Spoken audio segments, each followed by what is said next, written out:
Hello friends, તમારું સ્વાગત છે મારી ચેનલમાં। આજે આપણે બનાવીશું ટામેટા પુલાવની રેસીપી। તો એકદમ ઝડપથી તમે આ ટામેટો પુલાવ ફક્ત 10 જ મિનિટમાં કુકરમાં બનાવીને તૈયાર કરી શકો છો અને આપણો બધો જ પુલાવ એકદમ સરસ છૂટો છૂટો બનશે। અને આ રીતે તમે પુલાવ બનાવશો તો ખાવામાં પણ બહુ ટેસ્ટી એવો લાગશે અને ઝટપટ બની પણ જાય છે। તો ચાલો એકદમ ઝડપથી બની જાય તેવો ટામેટા રાઈસ કે ટામેટા પુલાવ બનાવવાનું શરૂ કરીએ। રેસીપી સારી લાગે તો વિડીયોને લાઇક કરજો, તમારા ફેમિલી અને ફ્રેન્ડ્સમાં શેર કરજો અને ચેનલને સબસ્ક્રાઇબ કરીને બેલ આઇકનને પ્રેસ કરજો એટલે નવી નવી રેસીપીના નોટિફિકેશન આવશે। તો ચાલો બનાવીએ। તો તેના માટે આપણે સૌથી પહેલાં તો ચોખા પલાળીને તૈયાર કરીશું। તો અહીંયા મેં 1 કપ જેટલા બાસમતી ચોખા લઈ લીધા છે અને આટલા માપમાંથી તમે 4 લોકોને સર્વ કરી શકો એટલા તમારા પુલાવ બનીને તૈયાર થશે। તો હવે ચોખાને આપણે 2 થી 3 વાર સારી રીતે ધોઈ લઈશું। તો અહીંયા મેં ચોખાને 2 થી 3 વાર સારી રીતે ધોઈ લીધા છે। હવે આપણે આ રીતે પાણીમાં તેને 10 મિનિટ માટે રાખીશું એટલે આપણા ચોખા ઝડપથી કૂક થઈ જશે। ત્યાં સુધી આપણે આગળની પ્રોસેસ કરીશું। તો એક પ્રેશર કુકર લઈશું અને તેમાં 2 ટેબલ સ્પૂન જેટલું ઘી ઉમેરીશું। તો આ રીતે પુલાવ બનાવતી વખતે ઘી ઉમેરવાથી પુલાવનો ટેસ્ટ એકદમ સરસ લાગશે અને સાથે જ તેમાં 1 થી 1.5 ટેબલ સ્પૂન જેટલું તેલ પણ ઉમેરીશું। તેલ એકદમ સરસ રીતે ગરમ થઈ જાય એટલે હવે તેમાં એક તમાલપત્ર ઉમેરીશું, એક તજનો ટુકડો ઉમેરીશું, 3 થી 4 નંગ જેટલા લવિંગ ઉમેરીશું, એક સૂકું લાલ મરચું ઉમેરીશું, 1 ટીસ્પૂન જેટલું જીરું ઉમેરીશું અને બધી જ વસ્તુને આપણે હલકી સાતડી લઈશું અને જીરાનો હલકો કલર બદલાવા દઈશું।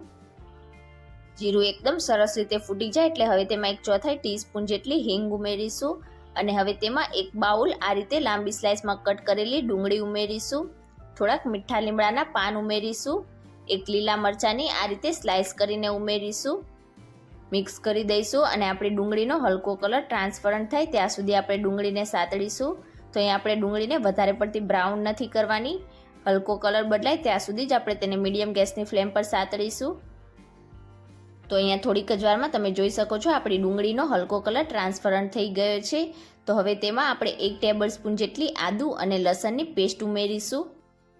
તો લસણનું પ્રમાણ થોડુંક વધારે અને આદુનું પ્રમાણ થોડુંક ઓછું રાખવાનું, મિક્સ કરીશું અને આદુ લસણની પેસ્ટને પણ આપણે 1 મિનિટ માટે મીડિયમ ગેસની ફ્લેમ પર સાતડીશું। અને આ રીતે આદુ લસણની પેસ્ટ સતળાઈ જાય એટલે હવે તેમાં 4 ટામેટા આ રીતે લાલ હોય તેવા મોટા મોટા ટુકડા કરીને ઉમેરીશું। તો આપણે ટોમેટો પુલાવ બનાવીએ છીએ તો ટામેટાનું પ્રમાણ વધારે રાખીશું, સાથે જ તેમાં સ્વાદ પ્રમાણે આપણે મીઠું ઉમેરીશું એટલે ટામેટા આપણા જલ્દીથી સોફ્ટ થઈ જશે। તો અહીંયા મેં 1/4 ટીસ્પૂન જેટલું મીઠું ઉમેરી દીધું છે, સાથે તેમાં 1/2 ટીસ્પૂન હળદર પાવડર ઉમેરીશું, મિક્સ કરીશું અને હવે આપણા ટામેટા હલકા સોફ્ટ થાય ત્યાં સુધી તેને સાતળીશું। તો અહીંયા ટામેટા વધારે પડતા સોફ્ટ ના થઈ જાય એ વાતનું તમારે ખાસ ધ્યાન રાખવાનું છે, હલકા ક્રન્ચી રહે અને હલકા સોફ્ટ થાય એ રીતના આપણે તેને કૂક કરવાના છે। તો લગભગ ટામેટાને કૂક થતાં 2 મિનિટ જેવો સમય થઈ ગયો છે। હવે આપણે તેને એકવાર સારી રીતે મિક્સ કરીશું અને ટામેટાને ચેક કરીશું। તો અહીંયા તમે જોઈ શકો છો આપણે ટામેટાને આ રીતે તોડીએ તો આપણા ટામેટા હલકા સોફ્ટ પણ છે અને હલકા ક્રન્ચી પણ છે। તો આ જ રીતના તમારે ટામેટાને પહેલાં કૂક કરવાના છે અને હવે ટામેટા હલકા આ રીતે સોફ્ટ થઈ જાય એટલે તેમાં લાલ મરચું પાવડર ઉમેરીશું। તો 1 થી 1.5 ટીસ્પૂન જેટલું મેં લાલ મરચું પાવડર ઉમેરી દીધું છે। અહીંયા મરચું તમે તમારા ટેસ્ટ પ્રમાણે વધારે કે ઓછું પણ કરી શકો છો। મિક્સ કરીશું સારી રીતે અને આપણે જે ચોખાને પાણીમાં પલાળીને રાખ્યા હતા તેમાંથી બધું જ પાણી નિતારીશું અને ચોખાને આપણે પ્રેશર કુકરમાં ઉમેરીશું,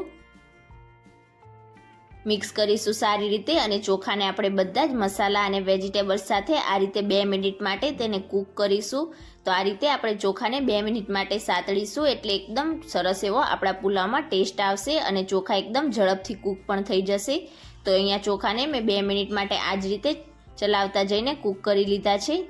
હવે તેમાં ઉપરથી 1/2 ટીસ્પૂન ગરમ મસાલો ઉમેરીશું અને સાથે તેમાં અડધા કપ જેટલા ઝીણા કટ કરેલા લીલા ધાણા ઉમેરીશું।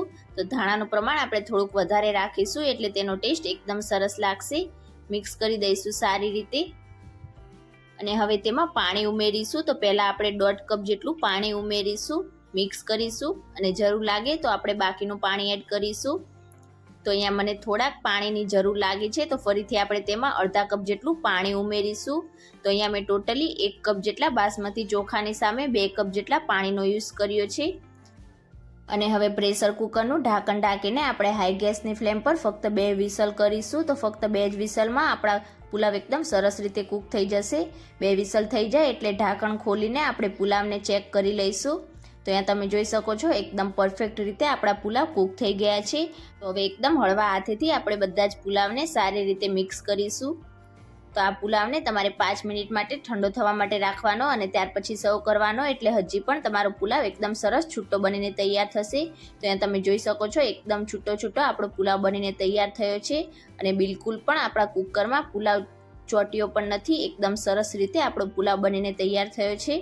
તો 5 મિનિટ જેવો ઠંડો થઈ જાય ત્યાર પછી આપણે પુલાવને સર્વિંગ પ્લેટમાં સર્વ કરીશું. તો તમે ક્યારે આ રીતે ડાયરેક્ટ કુકરમાં એકદમ ઝડપથી બની જાય તેવો ટોમેટો પુલાવ ના બનાવ્યો હોય તો એકવાર આ રેસીપી જરૂરથી ટ્રાય કરજો.